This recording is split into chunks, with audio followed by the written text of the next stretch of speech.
डबऱ्यात पडत होती. आम्ही वैयक्तिक म्हणजे आम्ही लोकांनी तो गोळा होऊन तिथं 10,000 रुपये खर्च करून काय किशोरी कोळेकर म्हणून आहे त्यांच्याकडनं आम्ही ते फंडिंग थोडे घेऊन आम्ही ते स्वतः डबरं बसलो. पण प्रशासनाला कोणाला नाही. प्रशासनाचे अधिकारी जे आहेत नुसतं लाख रुपये पगार घेणे आणि खुर्ची बसणे त्यांच्या अक्षरशः घेणे बुडाला वाढवी लागले की झालेला आता सध्याच्या घडीला.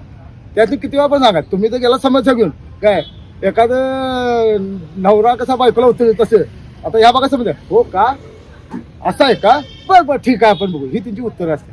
तर सामान्य माणसाला दाद मागणार काही राहिलेलं नाही. आणि आत्ताच्या घडीला तुम्ही म्हटला का आमचं तर म्हणणं आहे की पक्ष कुठला येतो मी स्वतः शिवसेनेचा उपशेर प्रमुख ठाकरे गटाला घेतला आहे. पण आम्ही बघतोय म्हणजे आमचं इथं बाकी पक्ष होते भाजप असू दे शिंदे गट असू दे कुठलाही असू दे तर त्यांच्यात पण आमच्या इथं म्हणजे आता जी तिकीटवाले आहेत म्हणजे मागणारी काय ती सामान्यांमधले जास्तीत जास्त म्हणजे जो 10-15 वर्ष तो माणूस रस्त्यावर आला म्हणजे आता मी आधी पदाधिकारी असल्यामुळे त्या लोकांना नावं घेऊ शकत नाही मला यात पण आहे त्यांच्यात पण लोक चांगले आम्ही असं म्हणणं वाटत पण ती लोक कशी आहेत हाईच जाग्यावर सगळं करण्याचं पण त्या लोकांनी एकदा ते चान द्यावा म्हणजे रस्त्यावर राबणाऱ्या माणसाला तुम्ही चान द्यावा.